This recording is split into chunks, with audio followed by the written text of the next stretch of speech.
Forecasters, we are back.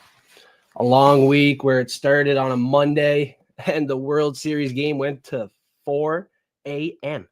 I was up till 4 a.m. Canada time here. Had to go to work the next morning at 8 o'clock. Made it through the week. Drank 2 quarts this week of vodka. Feeling it now. Last night I slept like a baby. But I am very sorry the full card prediction video is not out. We're doing the UFC Vegas 110 forecast right here, right now. I got the locks of the week. I got the dog of the week. I got a main card forecast, co-main event forecast, and it's going to be a fun card. It's tricky to predict now. Let's manage the bankroll wisely and see what we can do.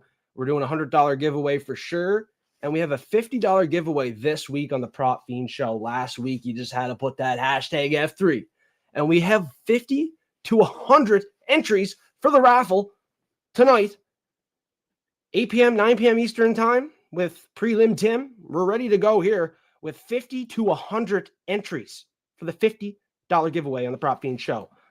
Japers, creepers, happy Halloween. This is going to be a freaky fight in the main event. 2 fighters that have not seen the main event yet in their careers. Now, Steve Garcia is on a run. He is on a run right now. Just beat Calvin Kattar. Went to a decision. I can see him knocking out David Onama, who, yes, has power on the feet, but I think Garcia is going to land something here, a counter shot, and put Onama to sleep November 1st, possibly round 2. I'm liking the round 2 prop for Steve Garcia in this fight. Round 1, get his reads. Round 2, finish the job. That's the forecast in the main event. Co-main event forecast is a fighter fighting his second fight in the UFC. Ante Dalash. I did not put their names on the slides either. Look at that. Just a picture and the prop. I'm taking him by knockout as well on this one. Plus 240 on this one. Better odds in the co-main event forecast. And I think it's going to end early. Now, Waldo Cortacasta did not get knocked out to Sergey Pavlovich. He lost the decision. Does Dalaja have more power, more finishing upside early in the fight? I think so. You know, Pavlovich was starting to pace himself in the fights off a loss and changed his style of how he fights. I don't think Dalaja is going to change what he does inside of the octagon. Look at his last fight. It was a round 1 finish. It could be a 3-piece combination with the soda to end the fight early within 5 minutes. Now, hey, outside of round 1, do I think Ante Dalaja is a lock of the week? Is he going to be more likely to knock out Waldo later in the fight? I don't think so. I think Waldo Cortacasta is going to become more live to win the fight and possibly by a decision the longer the fight goes. So let's be a little careful on the co-main event forecast. Certainly not a lock of the week, unlike the main event forecast, Steve Garcia. Who you got? Hopefully everyone's doing good. I got my buddy Sunrise in April here with me, and he is doing good, I would hope.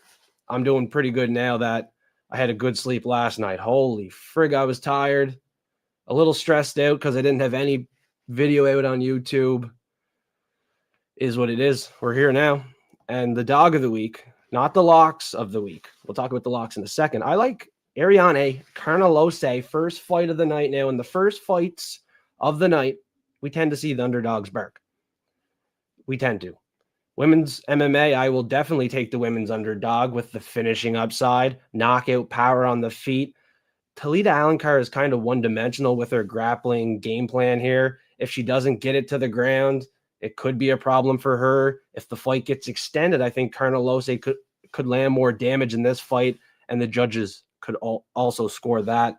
The Zodiac forecast is also a little bit late this week, but I coded a couple fights, and Carnelose is a high-confidence Zodiac forecast pick. So hit the link in bio below to get more information. And if you want all the picks this week, it's a cheaper price to become a platinum forecaster.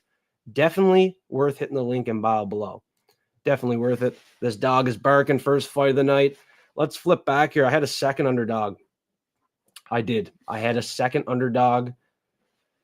I don't know if I want to lock it in as dog of the week. It's the next fight. It's Phil Rowe, the Fresh Prince. I think he's barking as well. I almost took him as the dog of the week. Now, round 3 knockout is where he likes to shine. I could see him knocking out his opponent round 3 tomorrow night. So Phil Rowe is another underdog I'm looking to attack, and he is the pick at UFC Vegas 110. Locks of the week. Do you like them? Do you not like them? I think Dante Johnson does what he needs to do in a debut fight versus SD Dumas, who was literally hiding in a dog cage during a home invasion not too long ago. He got kicked in the nuts. He was fine, but he couldn't continue. Weeks later, he's back in the octagon, and if I'm not mistaken, I'm pretty sure Cedricus Dumas got cut from the UFC, and now he's just somehow back in the UFC like weeks later. After that kick in the nuts, I'm surprised they're giving him another chance, but I think I understand why they would give him the chance. It's to get slaughtered by a prospect on the rise. Dante Johnson, knockout power round 1. I think SD Dumas is going to get hit one time, maybe twice, and fall to his knees. Ref's going to stop it. Cedricus Dumas has been submitted as well to Josh Fribbed. So Isaac Dalgarian, next lock of the week. Don't want to overcomplicate it. I think his wrestling and forward pressure is going to do enough in this fight. Now, obviously, his opponent is undefeated, Yadier Davalle. The Cuban problem could be a problem, not going to lie, but I'm liking the Midwest chopper here, Isaac Dalgarian, to get it done with the wrestling, forward pressure. He has knockout power on the feet. I think he's fought the better competition. I have to ride with him here. Midwest chopper. He's going to fly as a favorite. Final fight, Steve Garcia. You know what the game plan is here. Get it done on the feet. Knock out David Onama. Let's see if the locks of the week can get it done here at plus 200. That's one of the bets I'm looking to take this week. All what you got to do, if you have something else, let me know in the comment section below. Not in the live chat, in the comment section for a chance to win $100 if the parlay hits. If in a tiebreaker, you have the greatest odds. Now, put plus 100 odds or above. But in a tiebreaker, if there is another winner, the greatest odds gets that $100.